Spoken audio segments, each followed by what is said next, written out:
This time, let's knit some earrings. When I was filming the tiny sheep pattern, I noticed that the ear looked like a teardrop. Hey, it's Denise from loom.com. For a complete list of supplies and more information, visit the website or see the description below. Alright, let's begin with the cast on.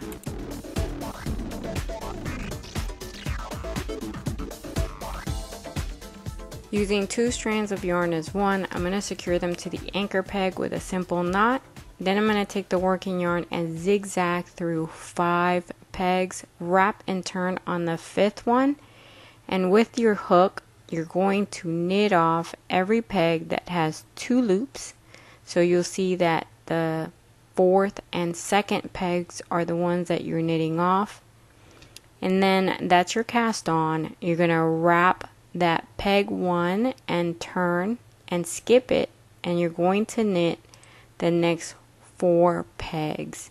So using the U-wrap version of the knit stitch, you're going to half wrap and then knit off, and half wrap and knit off. Now you're going to turn around and we're going to knit all 5 pegs. So here's your first one. Go ahead and knit the next 4 pegs, and this is going to be row number 2. And like I said, unlike row 1, you're going to knit all 5 pegs. So go ahead and finish the row, and then you're going to turn around and knit 5 rows.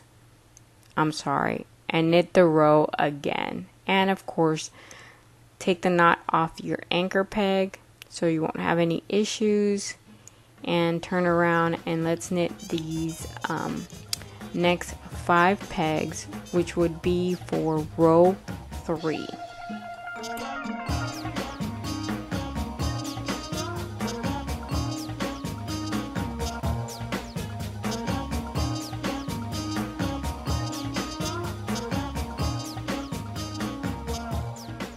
For row 4, we're going to start the decreases.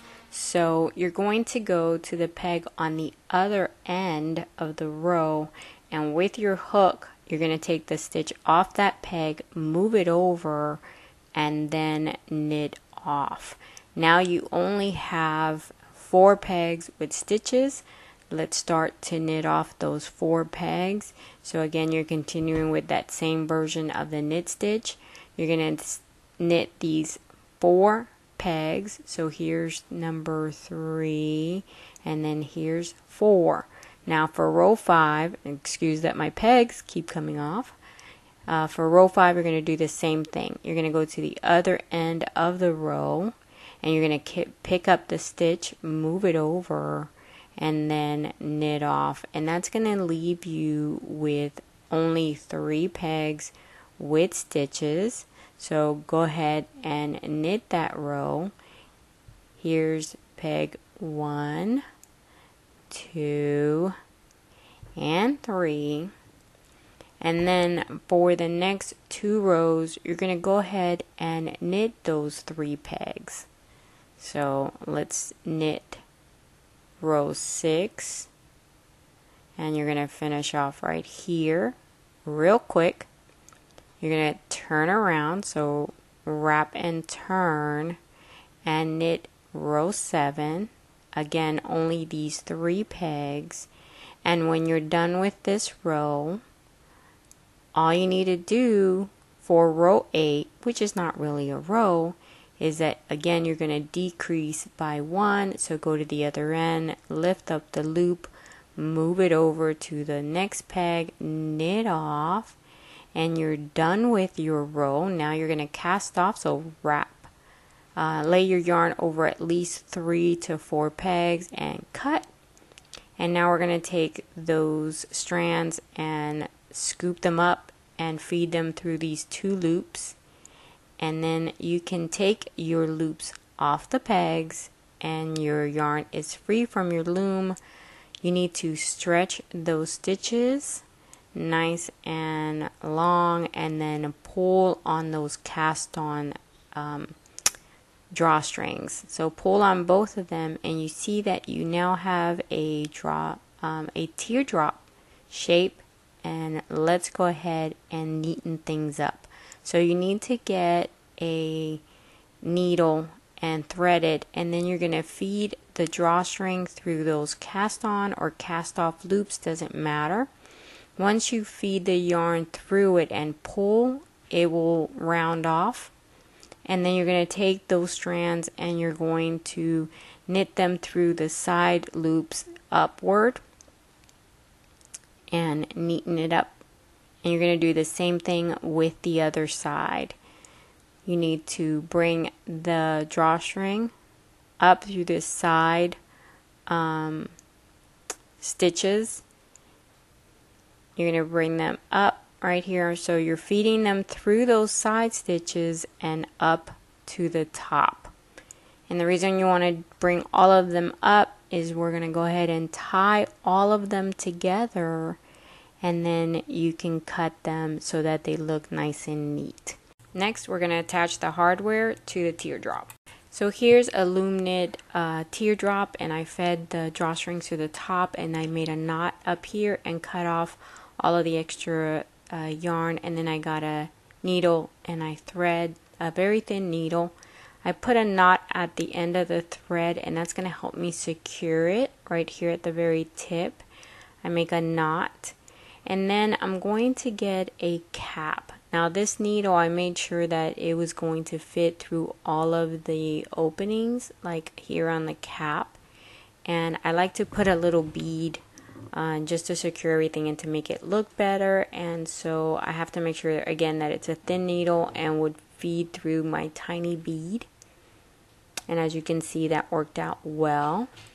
And then I'm going to go ahead and get the wire, because it's a drop earring, so you need this kind of a wire, and I put it in the right direction that I want it to be facing, and that's what you have to make sure. And I'm going to put my needle through it. Now my thread is an extra heavy duty thread because I want to make sure nothing comes loose, and then I'm going to put everything through. I'm going to put the needle after I make sure that the thread is wrapped through that wire. As you can see, let me see if I can make it more clear. You can tell that it's wrapped around, it's fed through the wire, and then I feed the needle back through the bead and the cap. And this is going to secure everything. And I need to be able to do this at least 3 times to make sure everything is secure.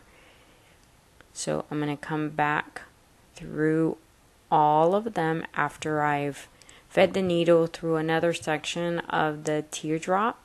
I bring it back up through all of the hardware, all 3 pieces, and I'm going to wrap it again, make sure that it's fed through the wire and then back down again. So this is my second time. I'm going to again put the needle through the yarn, back up again,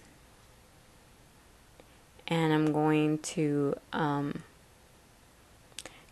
go through all of the hardware. And I can't say this enough, you have to make sure that your needle is thin enough to do all this, because it gets bulkier as you feed your thread through. And make sure that your wire is facing in the right direction, that when you put your earring on, that it's the way it should be, right? You don't want it facing the wrong side. I'm going to put it in for the last time through all 3 pieces of hardware and back down again and tighten my string to make sure it looks good. And I'm going to wrap it just a few times to make sure everything goes well. And then I'm going to make a knot. I just want to make sure it's not going to come apart. and that's the last time, and you could see everything's facing the way it should be. And then I get my trusty scissors with a nice point. I love these scissors. They're cross stitch scissors, and by the way, they are in my Etsy store. I love them.